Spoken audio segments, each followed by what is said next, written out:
అవకాశం ఇచ్చినందుకు ధన్యవాదాలు అధ్యక్ష. హైదరాబాద్ నగరంలో అధ్యక్ష గతంలో మాస్టర్ ప్లాన్ లో అనేక ప్రాంతాలని ఓపెన్ స్పేస్ జోన్ గా, కొన్ని మ్యానుఫ్యాక్చరింగ్ జోన్ గా, కొన్ని కన్జర్వేషన్ జోన్ గా అప్పుడెప్పుడో నగరం డెవలప్ కాకముందుగా మాస్టర్ ప్లాన్ వేసింది అధ్యక్ష. దాని తర్వాత ఎక్కడైతే ఓపెన్ స్పేస్ జోన్ పెట్టిండ్రో, ఎక్కడైతే మ్యానుఫ్యాక్చరింగ్ జోన్ పెట్టిండ్రో, మరి ఎక్కడైతే కన్జర్వేషన్ జోన్ ఉందో ఆ జోన్లలో కూడా మున్సిపాలిటీలు కానీ స్థానిక మున్సిపల్ కార్పొరేషన్ కానీ పర్మిషన్లు ఇవ్వకుండా కొద్ది రోజులు ఆపగలిగింది అధ్యక్ష. కానీ నగరం రోజు రోజుకు అభివృద్ధి చెందుతుంది కాబట్టి ఈ అభివృద్ధి చెందులో భాగంగా అనేక సందర్భాల్లో స్థానిక మున్సిపాలిటీలకు పర్మిషన్ పెట్టుకుంటే జోన్ కన్వర్షన్ లేదు, ఇక్కడ పర్మిషన్ ఇవ్వమని చెప్పేసి ఆయా మున్సిపాలిటీలు తిరస్కరించిన అధ్యక్ష. కానీ ప్రజలందరూ కూడా ఇల్లీగల్ గా కట్టుకోవడము, ప్రభుత్వం నియమించిన మాస్టర్ ప్లాన్ కు ఒక అర్థం లేకుండా పోయింది అధ్యక్ష.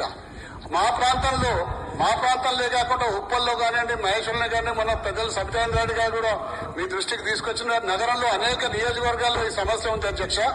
ఈ సమస్య పరిష్కారం కావాలంటే 2023 ఆగస్టులో కేటీఆర్ గారు ఒక జీవో ఇచ్చింది అధ్యక్ష. ఆ జీవో ఇచ్చి డ్రాఫ్ట్ నోటిఫికేషన్ ఇచ్చినాక కూడా ఇలా హెచ్ఎండి యాప్ పెట్టి మా ప్రాంతంలో ఉన్న నాగోల్ డివిజన్ పరిధిలో బండ్లగూడ రెవెన్యూ గ్రామంలో ఆనంద్ నగర్, గోపాలకృష్ణపురం, అలాగే నాగోల్ డివిజన్ లో పత్తులగూడ గ్రామంలో ఇంద్రప్రస్థ కాలనీ, ధనలక్ష్మి కాలనీ, అలాగే నాగోల్ గ్రామంలో Sainagar colony, Arunodaya colony, cooperative society colony ఇవన్నీ కూడా కన్జర్వేషన్ జోన్ లో పెట్టింది అధ్యక్ష.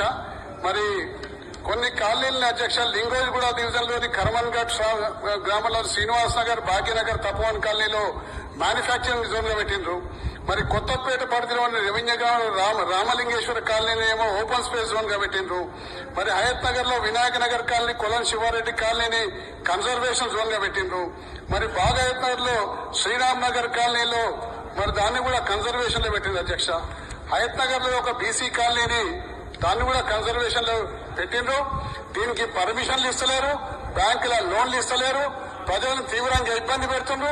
అక్కడ ఎటువంటి ఇండస్ట్రీస్ లేవు, ఎటువంటి ఓపెన్ స్పేస్ కు సంబంధించిన ఆ కార్యక్రమాలు లేవు. దయచేసి నోటిఫికేషన్ జీవో ఇచ్చినాక ఇప్పటికైనా ప్రభుత్వం మేలుకొని వాళ్ళకి ఇబ్బందులు తగ్గించాలి, జీవో ఇవ్వాలి, కన్స్ట్రక్షన్ కోసం పర్మిషన్ ఇవ్వాలని మీ ద్వారా నేను ప్రభుత్వాన్ని కోరుతున్నా అధ్యక్ష. గౌరవ శాసనసభ్యులు సుధీర్ రెడ్డి గారు చెప్పిన అంశాలను నోట్ చేసుకోవడం జరిగింది. శ్రీమతి కోవాలక్ష్మి గారు.